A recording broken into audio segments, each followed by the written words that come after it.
strategy.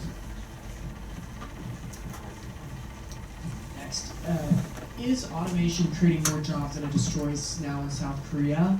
And can you relate that back into basic income? My understanding is that South Korea has one of the largest robots per person in the world. I think it's over 500 per person. The first one here. Do you think that there's more pressures in South Korea, or is South Korea able to deal with that automation? I'm not sure about that. And I think the automation will destroy the human jobs, but in short term, I'm not sure because as you know, the enterprise or capitalist will calculate the balance of automation and input of human input, which is the more profitable. But the trend is obvious. But the number of human jobs decreased in tendency.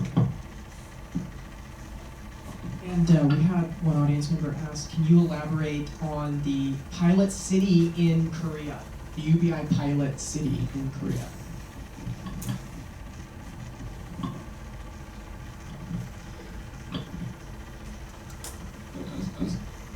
Soun City has a 1 million population, but we have local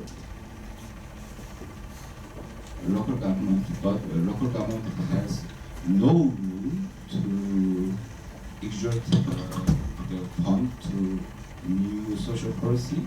Very small amount of money. They can use very small amount of money to use new social program. So the mayor decide to accept a kind of pilot program. I think it just crack the wall of traditional social, the wall of establishment, and so.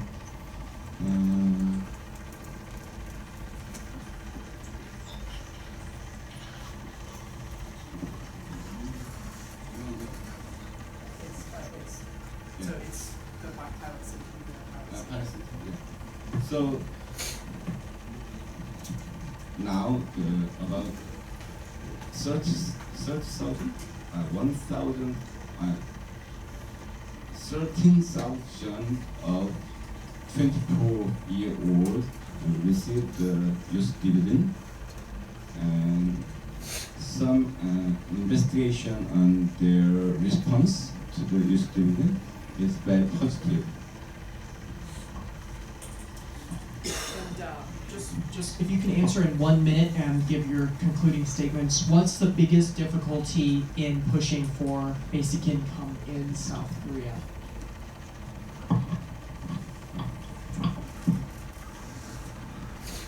I think the number one candidate did not accept the basic policy as his electoral promises.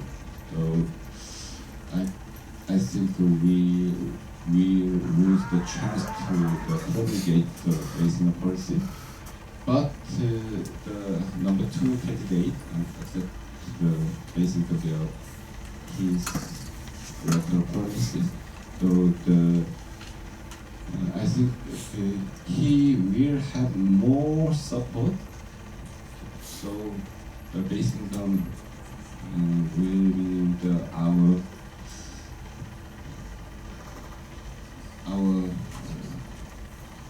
vision. I think still we have very strong ethic and political culture. So I think it is a barrier to overcome. Yes. I think although there are much progress in basic movement across the world, but still, basic income ideas remain in the fringe or marginalized area. But now I remember the Chinese proverb, to quote it, a little flame will burn the entire field. So, thank you.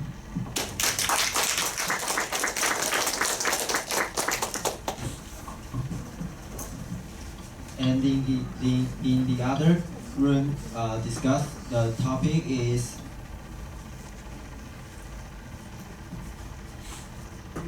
just a minute. Okay, and okay. In the other room, the topic is Tianjin's Minkou, the case of universality by Tyler Prochaska. And if everyone in his room, in this room, would like to discuss about this topic, can go to the other classroom, 270101. And in this room, the topic is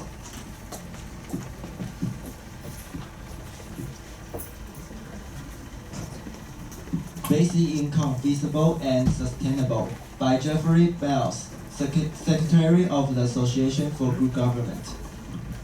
在另外一间教室即将分享的是大学的状况分享，由泰勒演讲。那在这间教室即将演讲的主题是基本收入是可行与持久的吗？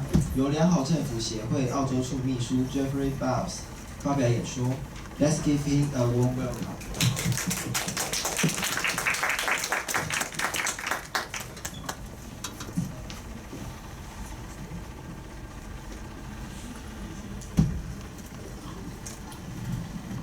Thank you very much. You can see a picture of what we call a heron fountain. And the heron fountain would basically be the paradigm that I'll be selling to you. The heron fountain is actually a sort of self-perpetuating fountain where you don't have to add more water. It just simply flows, and that's what we'd like to achieve in a basic income economy.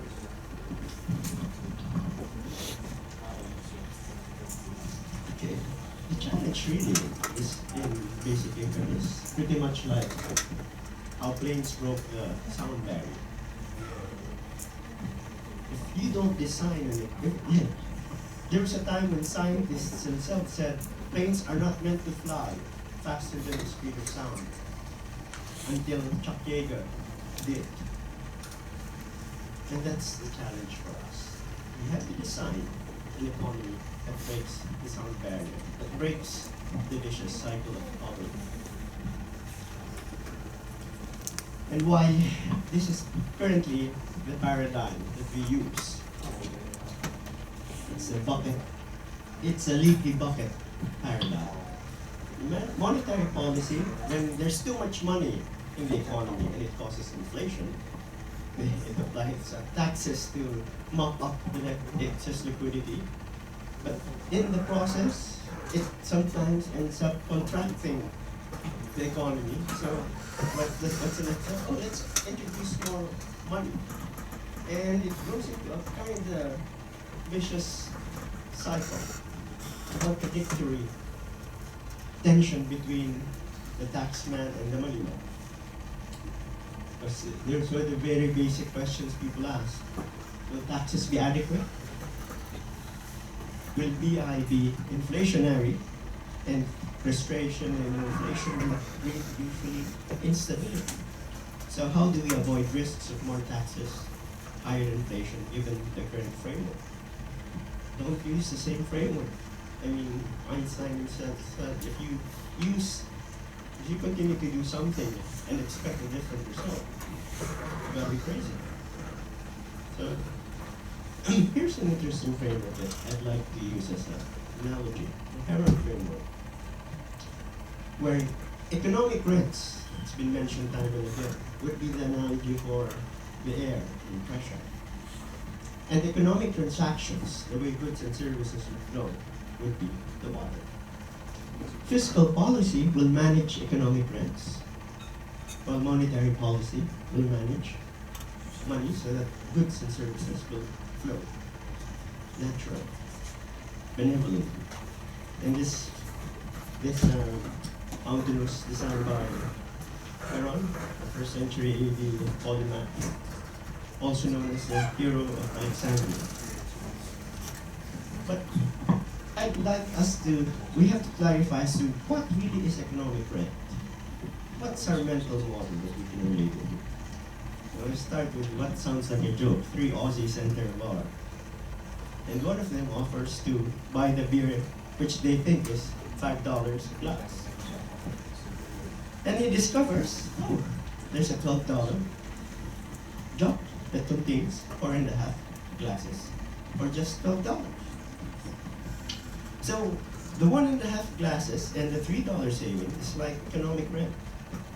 No single person owns it, and it belongs to the group.